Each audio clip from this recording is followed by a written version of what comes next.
푹 자고 아침에 일어나도 항상 피곤하신가요? 계속 병원을 다녀도 해결되지 않는 문제가 있진 않으신가요? 15년간의 임상과 경험을 바탕으로 한 기능의학 치료로 여러분을 병원에서 탈출시켜 드리겠습니다. 닥터 진호의 병원 탈출 지금 시작합니다. 본 방송에 나오는 의학적 견해는 일반적인 상식과 다를 수 있습니다. 안녕하세요. 반갑습니다. 안녕하세요. 네, 닥터 진호의 병원 탈출 진행을 맡고 있는 기능학 의사 이진호입니다. 안녕하세요. 마음으로 묻고 과학으로 답하는 약사 주경미입니다. 저번에 굉장히 우리가 알고 약을 먹어야 된다는 소중한 메시지를 받았습니다. 네. 주는 대로 먹었다가 괜히 뺑뺑이 돌 수 있다. 그래서 이번에는 처방약이 훔쳐가는 내 몸의 영양소. 약이 영양소를 훔쳐간다? 우리가 드럭 먹어라는 이야기를 좀 들으셨을 수도 있어요. 전문가들이 많이 쓰는 용어기도 한데요. 먹어 그러면 드럭을 먹는 게 아니라 약 먹어. MUGGER이라는 그 도둑의 뜻이죠. 그래서 이제 강도 뭐 무시무시하게 이렇게 쓰기도 하는데 처방 약물이 내 몸에서 영양소를 훔쳐가서 고갈된 그 영양소 때문에 생기는 또 다른 증상 이런 자, 우리 문제가 있죠. 저번 편에 그 우리 주경미 박사님 소개를 했었는데요. 주경미 박사님이 사실 그 저번 편을 안 들으신 분들을 위해서 소개를 다시 하자면 그 약학 박사님이시고 그다음에 전국의 약사님들이 모르시는 분이 없고 그다음에 이 마케팅도 전문가시고 여러 가지 약사들 대상 세미나라든지 그런 행사들을 굉장히 많이 하셨어요. 그리고 사실 뭐 경영 박사기도 하시고 엄청 박학다식한 약학 박사님이시고 드럭 먹어라는 것을 사실은 뭐 제약회사에서 그거를 홍보를 많이 했죠. 근데 그거를 전부 다 기획하고 전 국민에게 드럭 먹어라는 거, 처방약이 훔쳐가는 그 영양소에 대해서 그 전국에 알리는 그 일을 하셨어요. 그래가지고 모모 제약이 상을 받았어요. 광고 홍보 대상을. 그 주역이시기도 하시고, 그때 제가 축하 공연을 한 기억이 있고요. 네. 원장님의 역할이 크셨죠. 전국을 다니시면서 놀이자랑을 하신 게 아니라 강의를 하셨는데 그 이슈 파이팅을 하신 거예요. 우리가 먹고 있는 약이 주로 주 효과를 내는 것 못지않게 알고 먹어야 되는 것은 내가 내 병을 치료하기 위해서 먹는 약이 내 몸에 어떤 영양소를 훔쳐가면 그 영양소가 내가 살아가기 위해서 그 역할을 하는 것을 못하게 되는 거잖아요. 그러면서 나타나는, 즉 결핍된 특정 영양소가 가져오는 또 다른 증상, 그것이 무엇이냐, 그 처방약마다 그것을 알고 먹어라 하는 것이죠. 그래서 이제 약국에서도 이런 그 기본적인 대표적인 드럭 먹어에 대한 설명을 하지만 약을 먹는 사람이 혹시 약을 먹으면서 어떤 증상이 생겼다면 이 증상이 내가 먹는 약 때문에 온 것은 아닐까 하고 한 번쯤 생각을 하시라는 겁니다. 약 때문에도 증상이 올 수가 있으니까요. 네. 예, 뭐 이런 드럭 먹어의 사례는 사실은 잘 방송에서 많이 나오진 않았는데 사실 엄청나게 많은 게 있어요. 굉장히 방대한 분량인데 어떤 예시를 좀 한번 들어봐 주시면 좋을 것 같은데. 구체적으로 우리가 이제 어떤 특정한 약이 특정한 영양소를 그 결핍시키기는 하는데 그 문제는 뭐냐면 그 약을 제가 평생 먹어야 한다는 거. 예를 들어 고지혈증 약을 먹고 있는데 그 고지혈증 무슨 스테틴이라고 이제 표현이 되고 있는 고지혈증 약을 먹어서 특정한 영양소 중에 대표적인 것이 코큐텐이라는 그 성분이 그 고갈됨으로써 생기는 힘없음, 피로감, 무기력, 어떤 경련이 일어나는 느낌 이런 것들을 이제 드럭 먹어라고 불릴 수가 있죠. 특히 평생 먹는 약들, 뭐 B형 간염 치료제, 혈압약, 당뇨약 뭐 이런 것들, 통풍 오는 분은 통풍 수치 낮추는 약들, 뭐 위산이 맨날 위장이 안 좋아가지고 위장약 먹는 분들, 그 다음에 진통제를 뭐 자주 좀 드시는 분들, 이런 분들이 뭐가 빠지는지는 모르겠는데 뭘 잘 모르시죠. 그러니까 예를 들어서 이제 뭐 B형 간염에 항바이러스제를 쓴다. 그래도 이제 몸에서 빠져나가는 영양소들이 있고요. 아스피린도 우리가 이제 심혈관에 좋다 그래서 아스피린을 저용량으로 먹잖아요. 근데 지금 아스피린 같은 경우만 봐도 뭐 비타민 B3, 6, 9, 비타민 C, 비타민 D, 아연, 칼슘, 칼륨, 철분이 빠져나가요. 그러니까 아스피린을 먹으면 요즘에는 혈관 질환도 조금 좋아지고 예방할 수 있고 또 어느 경우에는 암도 좀 예방을 한다 이런 얘기가 나와서 굉장히 이제 아스피린이 가장 저렴하게 좀 건강해질 수 있거나 생각하는데 아스피린이 가지고 있는 드럭 먹어에 대해서도 고려를 해봐야 된다는 거죠. 그러면은 계속 비타민 B3, 6, 9, C, D, 뭐 아연, 칼슘, 뭐 철분, 칼륨 이런 게 빠져나가면 그걸로 인해 엄청나게 많은 증상이 올 거 아니에요. 그런 약들이 아스피린만 해도 이렇게 많은데 그 미네랄이랑 비타민이 다 빠져나가는데요. 자꾸 먹다 보면 그 결핍된 게 이제 증상이 나오기 시작하는 거죠. 그러니까 그런 경우는 이제 근데 이런 정보를 병원에서 얘기를 안 해주죠. 그렇다고 바쁘신데 뭐 무슨 어디 검색해서 정보를 얻기도 힘드시고 그런 거 있으면 좋겠다. 자기가 먹는 약을 올리면 그거 간의 상호작용을 상호작용이 있는 것도 좀 파악해주고 그 다음에 이제 이렇게 약을 먹으면 필요한 영양소가 뭐가 있다 이런 거. 그런 체크를 할 수 있는 부작용 체커라든가 이런 앱들이 있긴 한데 그것을 좀 상담해 줄 수 있는 온라인 상에서 바로 즉석에서 상담해 줄 수 있는 어떤 그 전문가를 아마 원장님이 그 역할을 좀 해주셨으면 좋겠네요. 여기 많은 방송을 하시니까 이제 그 소주제들이 드럭 먹어 중에서도 문제는 뭐겠어요? 굉장히 우리 몸에서 없어서는 안 되는 영양소가 고갈됐을 때 부족해졌을 때 문제를 일으켰을 때 그게 이제 가장 큰 문제잖아요. 그냥 뭐 없어도 미량 있으면 좋지만 이런 이제 그 한계가 있는 것은 크게 문제되지 않을 수 있는데 바이타민 B1이나 2, 3, 5, 6 또 우리 흔히 말하는 6, 9, 12 항호모시스테인 그 바이타민들 또 미네랄 중에 중요한 미네랄들 이런 것들을 저는 원장님이 그 방송을 하시는 작은 주제가 됐으면 좋겠어요. 앞으로 강론처럼. 그래서 좀 더 깊게 그 설명을 해주시면 이제 이것을 약을 먹는 사람들이 그때그때 궁금할 때마다 들어가서 볼 수 있는 것이죠. 그렇죠. 그러면 그러니까 그런 자기가 먹는 약을 올리면 그거에 대해서 이제 뭐가 부족할 수 있으니까 식생활이나 네. 그런 약을 올리면 그거에 대해서 필요한 영양제를 딱딱딱 이렇게 좀 골라드리고 이런 것도 참 좋겠네요. 혹시 이 방송을 들으시는 분들이 질문할 수 있는 어떤 루트가 있나요? 그러니까 현재는 질문이 여러 루트로 와요. 그러니까 이제 이 영상 밑에 댓글로도 오고요, 팟캐스트로도 오고요, 그 다음에 그 요오드 기능학 연구소 밴드로도 오고, 네, 그렇게 하여튼 이런 거에 대해서 사람들이 되게 궁금해하는 게 많으니까. 네. 그러니까 궁금해하는 거를 이왕이면 좀 이게 과학적으로 다 검증된 드럭 먹어 영양소 뺏어가는 도둑놈들을 어떻게 막을 수 있는 그걸 딱 올려가지고 이제 이 국민 인식이 좀 더 돼야 될 것 같고 그러면은 그 사람이 이제 장기적으로 부작용이 없게 약을 먹을 수 있으니까 그런 게 굉장히 좀 도움이 될 것 같다는 생각이 많이 들고요. 네. 네.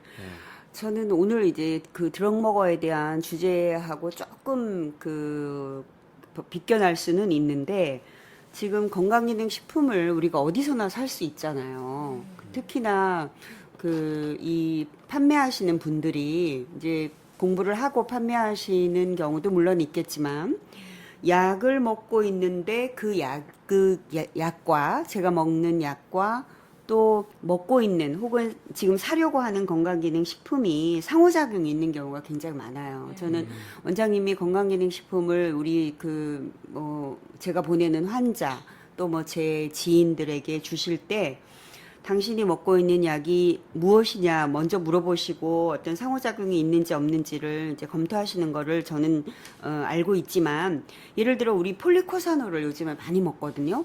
근데 그 폴리코사놀하고 시메티딘의 작용이 상호작용이 굉장히 시메트는 위장 그렇죠. 산 네. 억제제죠. 항궤양 효과를 상승한다든가. 몬탁 뭐 이런 거. 네네. 또 그 공액 리놀렌산이라고 CLA 또 많이 먹어요. 다이어트 많이 먹잖아요. 근데 근데 이제 그 유방암 치료제 타목시펜 효과를 저하시키는 그런 경우도 있고, 또 우리 관절염의 콘드로이틴도 또 많이 먹잖아요. 그런데 이제 자가면역 장애를 유발해서 왁발이 나고 상호작용이 있어서 혈액 응고 시간을 길게 한다든가, 우울제 항우울제도 많이 먹는데 4만 개의 항우울제는 코큐텐, 카르니틴, 혈중 농도를 떨어뜨려서 오는 무엇.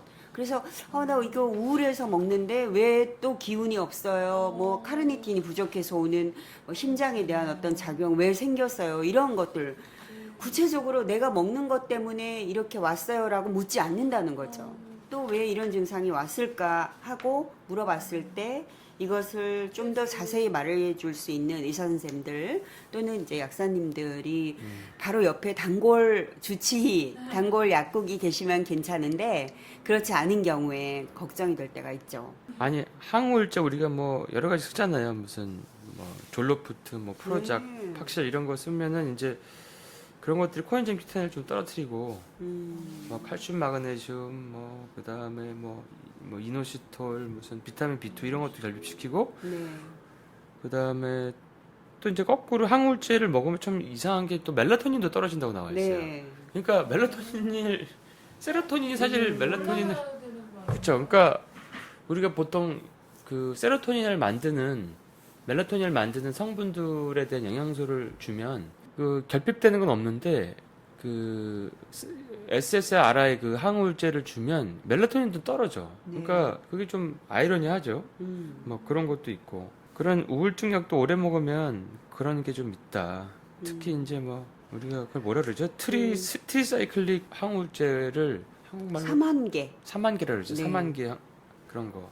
그렇죠. 근데 그 항우울제가 또 고혈압 효과를 방해하는 경우도 있고, 뭐 약과 상호작용이 이제 오늘 주제는 아니지만, 그래서 이제 메이오 클리닉, 우리 많이 알고 있는 이 클리닉의 연구에 의하면 이런 연구도 있어요. 너무 사람들이 식이보충제, 우리가 말하는 서플리먼트를 그냥 남용하고 있다 보니까, 약은 그래도 의사 선생님이 처방하시고 또 약국에서 조제하면서 또 한번 그 복약 안내를 하고 하지만 쉽게 사서 먹을 수 있는 것이 또 서플리먼트다 보니까, 메이오 클리닉에서는 이런 잠재적인 기량 효과가 큰, 근데 많이 먹고 있는 이러한 5가지 약초를 선정을 했어요. 마늘, 길초, 은행, 세인트 존스워트, 카바, 이렇게. 얼마나 카바. 그렇죠. 갈릭도 우리가 식품으로도 먹지만 이런 그 주 성분만 추출해서 또 먹고 있고, 은행도 뭐 은행을 먹는 경우도 있지만 은행알을 또 앵큼 말고 진코, 진코. 그렇죠. 네, 그런 경우 많으니까 이제 이런 체크도 스스로 해야 한다는 것이죠.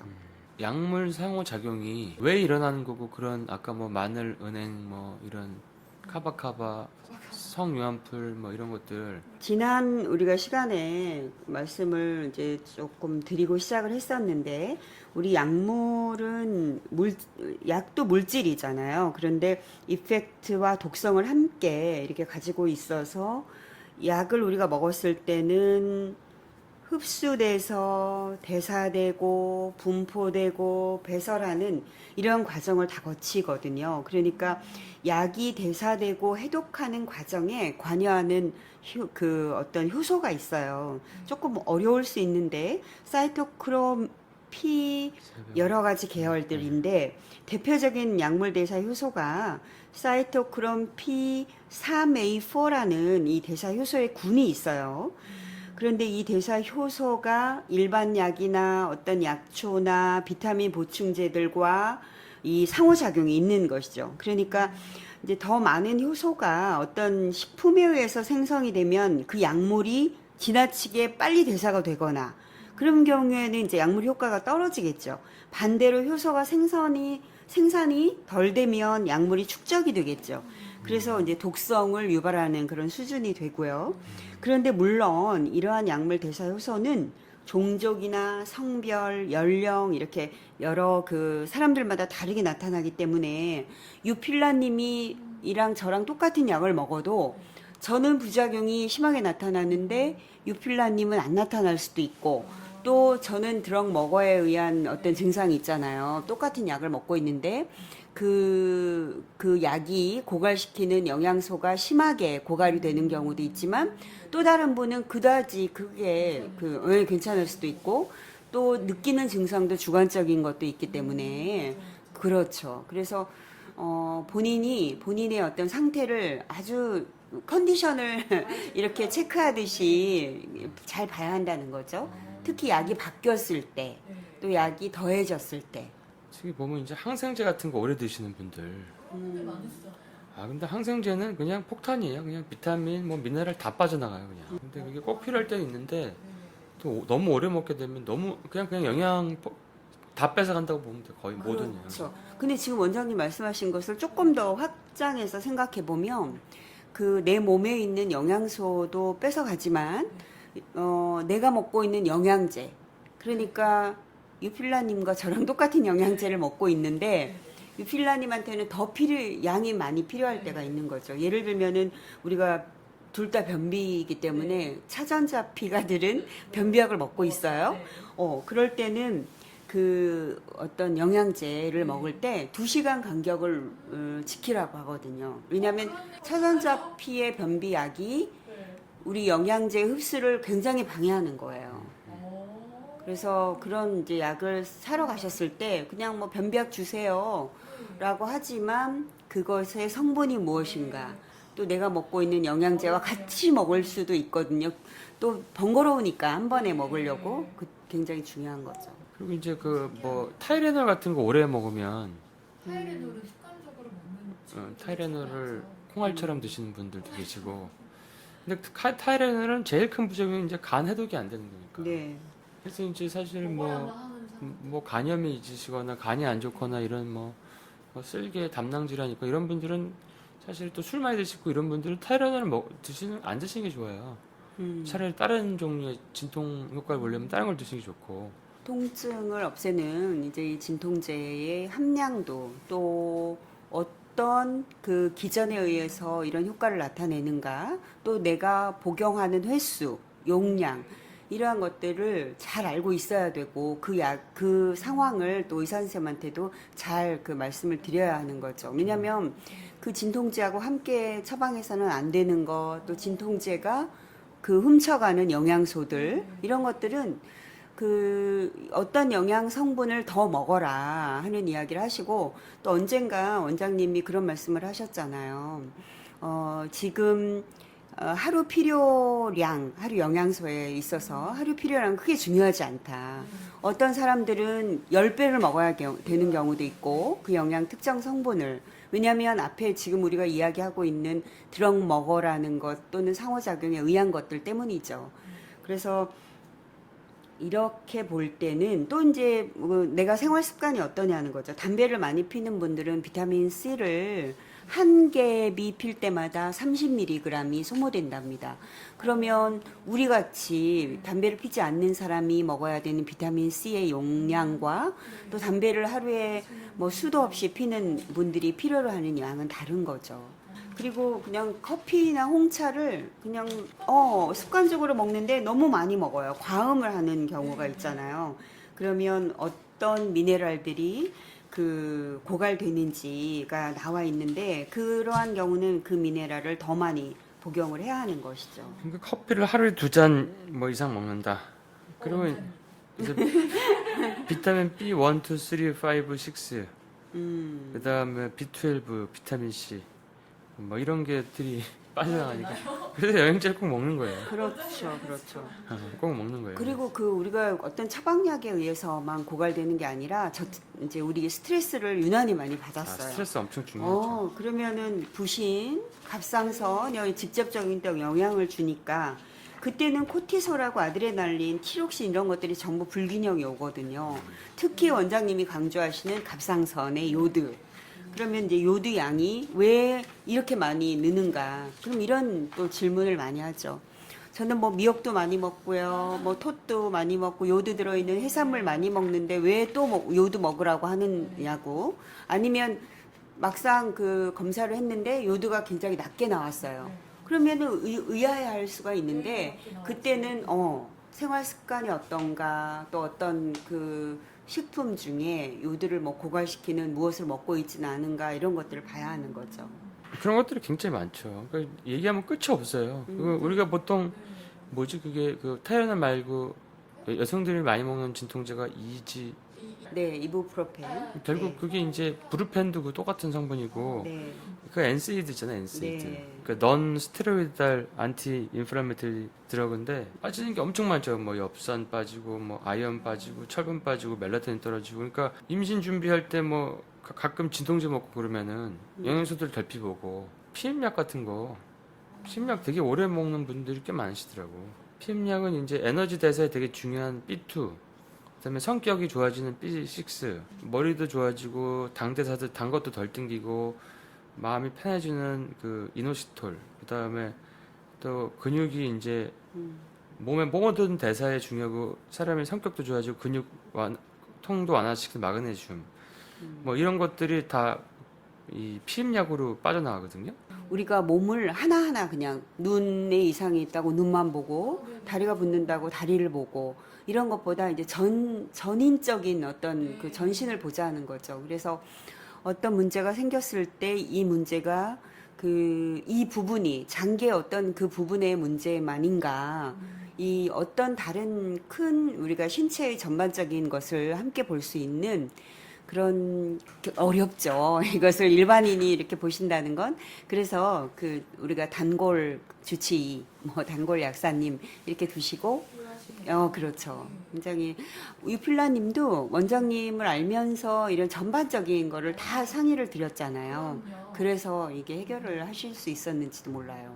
아니 간이 안 좋은데도 보통 술을 많이 드시는 분 있잖아요. 알코올을. 그런 경우는 술을 그러니까 일주일에 3번 이상 먹으면 비타민 A, 그러니까 눈 침침해지지, 비타민 B1, 근육통 오지, B2, B3, 그러니까 힘 떨어지지, B5, 이게 이제 부신 호르몬 같은 기력 호르몬의 재료지, B6, 마음이 이제 성격이 착해져야 되는데 예민해지지, B12, 뭐 기억력 떨어지지, 비타민 C 늙지, 비타민 D, 그러니까 우울증, 통증, 뭐 이런 면역력 떨어지지, 비타민 E, 그러니까 항산화력 떨어지지, 칼륨 떨어지지, 뭐 다리 준할 수도 있고. 그러니까 이런 거를 안 먹기만 해도 몸이 좋아지는 거야. 네. 안 먹기만 해도. 먹는 게 아니라 안 먹기만 해도, 빼주기만 안 해도. 먹기만 해도. 그러니까 사실은 술, 담배 이런 것만 안 해도 몸 피곤한 게 엄청 좋아지는 거고, 그리고 자꾸 몸에서 영양소를 빼가는 뭐 위장약이라든지 진통제 이런 거를 장기적으로 복용하는 걸 끊기만 해도 몸이 엄청 좋아지는 거예요, 그게. 네. 그러니까 안 좋은 거 안 먹고. 아니 근데 이제 사실 그게 이제 이유를 대려면 술 안 먹을 이유를 대면은 또 한도 끝도 없고, 술 먹을 이유는 또 만들면 다 있는 거니까 뭔가 위협이 다가와야지. 그러니까 뭐 어떤 약을 또는 어떤 영양제를 더 먹을까 보다, 지금 원장님이 말씀하신 핵심은 내가 지금 먹고 있는 것들을 무엇을 끊을까, 무엇을 하지 말까, 이런 것들 굉장히 중요한 거죠. 습관 바꾸는 거죠. 네, 습관을 바꾸는 거. 우리는 또 이런 이야기가 있어요. 고객에게 신뢰를 얻는 것은 고객이 무엇을 원할까, 그 고객이 원하는 것을 해주는 게 것보다 중요한 거는 고객이 싫어하는 것을 안 하는 거. 그게 우선 고객 서비스의 그 출발이라고 하듯이 내 몸이 내 몸이 원하지 않는 가장 것을 큰 고객이네. 안 하는 거, 먹고 있는 것을 빼는 거, 이런 것들을 먼저 보자는 거. 자기 몸을 소중하게 다루고 자기 자신을 사랑하고 자기 사랑 이런 거를 자해심. 그러니까 그거 되려 그러면 이제 몸을 괴롭히지 말아야지. 그렇죠. 몸이 쉴 수 있도록 또 몸이 더 필요하지 않은 약이 독이니까 독을 많이 먹지 않도록 약을 독을 최대한 줄이고 어, 뭐 자기한테 안 좋은 습관을 바꾸고 네, 그냥 정신 건강하게 파지티브 긍정 에너지를 가지고 네, 좀 휴식도 한 번씩 취하고 좋아하는 것도 하면서 네, 그다음에 필요한 영양소도 먹고 체계적으로 이걸 교정해 나가면 음, 그리고 이제 운동도 즐겨서 하고 그러면 사실 몸이 엄청나게 좋아지죠. 그렇죠. 항노화가 별게 있나요? 네. 그런데 이제 그런 것들이 불안하니까 그런 전문가에게 가서 상담할 수 있는 도움을 그런 거를 받으시라는 한번 거죠. 우리 이제 약사님들이랑 저희 기능학 의사들이 한번 머리를 짜내서 네, 좋은 이런 소통 루트를 한번 만들어봐도 좋을 것 같아요. 네, 자, 벌써 시간이 금방 다 가버렸네요. 네. 너무 유익한. 오늘 하여튼 정보가 굉장히 쏠쏠하시네. 역시 우리 아카데믹한 주 박사님이 나오시니까 내용이 상당히 엄청 유익합니다. 감사합니다. 자, 다들 들어주셔서 감사하시고요. 네, 네, 행복한 하루 되시고 네, 다들 나쁜 거 안 하기. 자, 그러면 오늘 수고 많으셨습니다. 예, 예, 예. 예, 수고하셨습니다. 감사합니다. 예.